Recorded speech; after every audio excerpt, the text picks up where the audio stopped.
Ahead of Thanksgiving, reduced SNAP benefits are starting to hit. New applicants are seeing delays and food pantries are bracing for higher demand. One of them, the Friendship Center in Chicago. Rich Pfeiffer spends most of his time volunteering. He finds joy giving back to the community and helping people in need. He's been spending the last 2 years giving back at a local food pantry called the Friendship Center.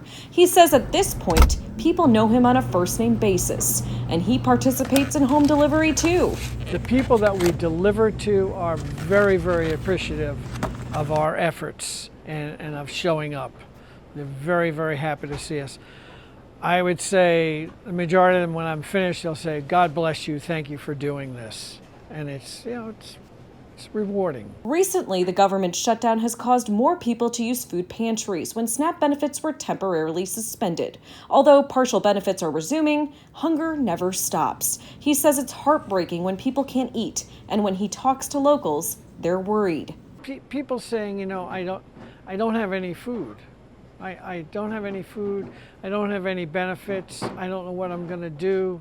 My kids are off from school the week between, the week of Thanksgiving. Meanwhile, Lauren Diaz, the director of development at the Friendship Center, says their mission is to always provide fresh food and resources to their neighbors across Chicagoland.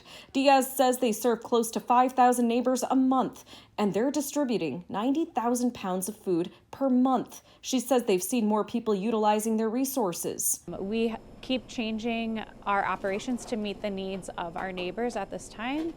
So that means increasing home delivery to our most vulnerable neighbors and making sure our shelves are continuing to stay stocked at the pantry so that anyone who's coming is able to leave with a handful of groceries. Diaz says they're grateful because more neighbors have stepped up. As the SNAP freeze was announced, folks were coming to us saying, "Hey, I want to do a match. Hey, I want to do a food drive. Hey, I want to volunteer."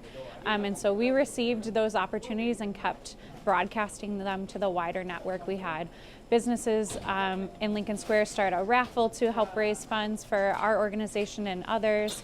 We had, our typical holiday drives of people wanting to do food drives during the holidays, and those have been amplified and multiplied. And we've just seen so many neighbors, thousands of neighbors make $15, $25 donations to help provide meals to their neighbors facing hunger. She says the volunteers are the backbone, and they need about 200 a typical week. But as SNAP begins crippling in again, hunger will always remain a problem.